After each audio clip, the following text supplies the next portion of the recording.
mit einer speziellen App. Ich stelle mir die Sachen so lange ein, bis mir die Sachen gefallen. Die sind nicht digital nachbearbeitet oder aufgestylt. Ich habe die jetzt einfach mal ausdrucken lassen auf A3-Drucker, Papier.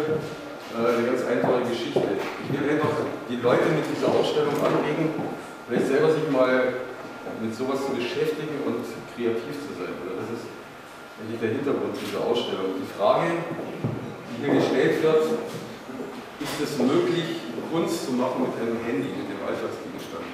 Handy, den man ja immer dabei hat.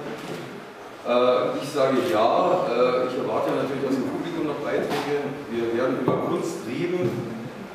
Wir können hier über den Drucker die Sachen ausdrucken. Was ich hier gemacht habe, ich habe sehr viele Freunde fotografiert.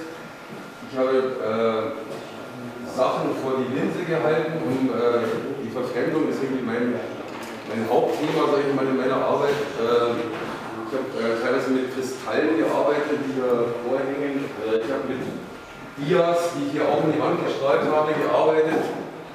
Das ist ein Freund von mir, da habe ich ihm vor die Linse das Dia gehalten. Es war ein sehr sonniger Tag und dann haut es was hin.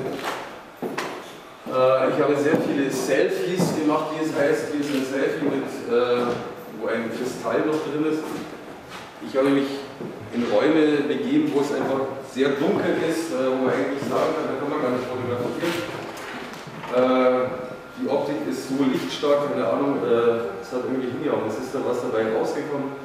Ich habe sehr viele Versuche gemacht, die natürlich auch nichts getroffen sind, aber letztlich bin ich total fasziniert, was man daraus machen kann. Visualisiert rauskommt ein sogenanntes Sonogramm, ein Graph eines Klaviers. Und hier habe ich dann was hineingesprochen.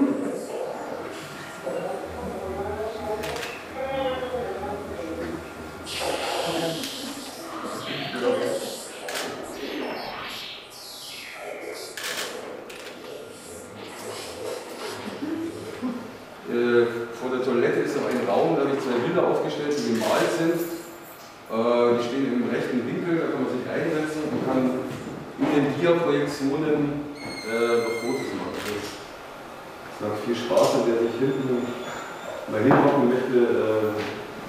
Das Karussell läuft durch, sind 80 bemalte Dias von mir und Fotos machen.